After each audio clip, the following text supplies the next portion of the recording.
My family denied me the chance to be happy for the first time in my life. None of them knows this will be the last time they see me.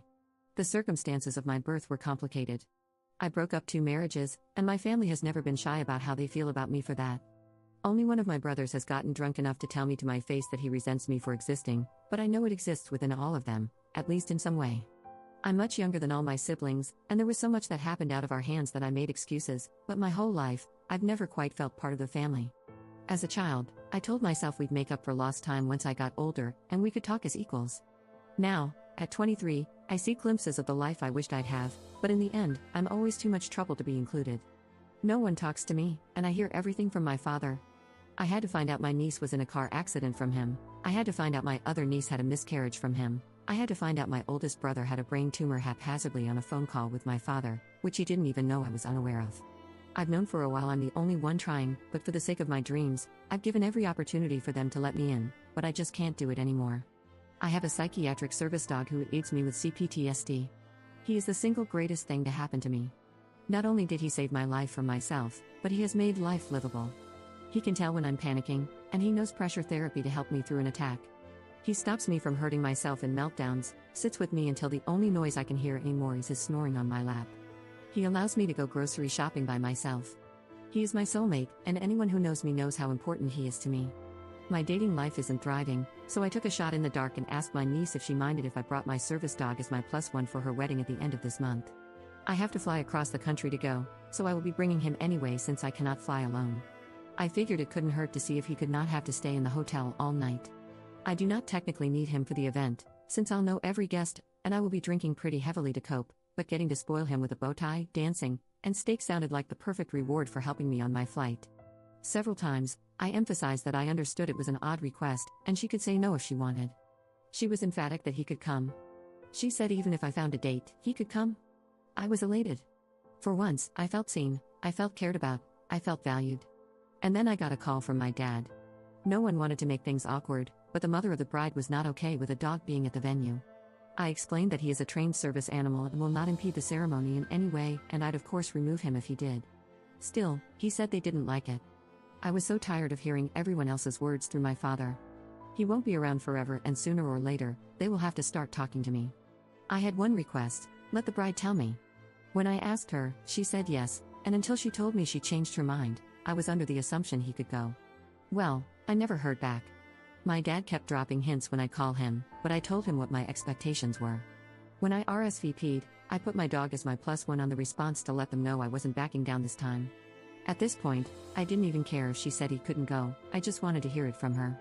The next morning, I woke up to an email from my father.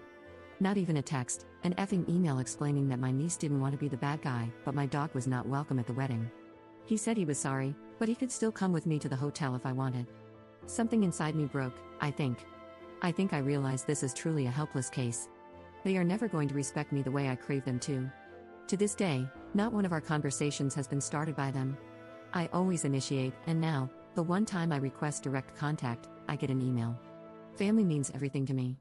Over the last few years, I've redefined what a family can be, and if right now, my family needs to be a very damaged orphan and their service animal, I'm grateful I have that much. So, I'm going to the wedding, and then I'm never going to talk to any of them again. And the sad part is, I didn't even think they're going to notice. Update 1. First, thank you to everyone for the kind words and all the advice. It sincerely means so much that so many people care. I want to address all the questions about why I want to go to this wedding at all. There are plenty of practical reasons that I can name, but the truth is, I need to go for my own closure. I have a strange relationship with death and loss. My mother passed when I was 5, and my family split up right after. I've lost several caregivers to serious diseases, grieving their death as they lived. I've learned how to navigate my grieving process. If I don't go to this wedding, I will regret it. Not only is it my last chance to see my childhood family all together in one place, but if I don't go, I show them they can bully me. I do not want to make a spectacle of my trauma with them, but that does not mean I have to walk away with my tail between my knees. I'm not scared of them. My relationship is non-existent, but I did see my siblings, cousins, nieces, and nephews fairly regularly. When I was a kid, they intimidated and bullied me into silence, but I'm not a child anymore. I lived with these people. I can manage one night, if for no other reason than to prove they cannot control me. So, I went to the wedding.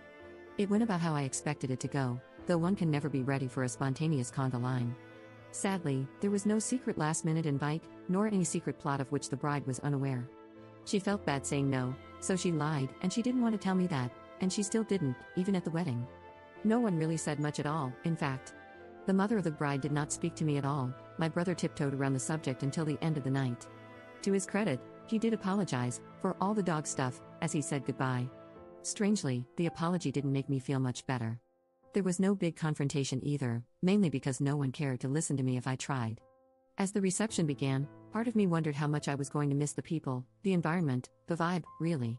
Truthfully, I surprised myself with how ready I was to leave. Goodbye was short and bittersweet. The venue was pretty, and the drinks were free, so I made the best of my night, but I got what I needed out of it, I think. Getting home tonight felt like a weight lifting off my shoulders. I know more than ever that I need to do this, and what I once saw as cutting my family in half, I can now see as clearing space for new family, one that cares.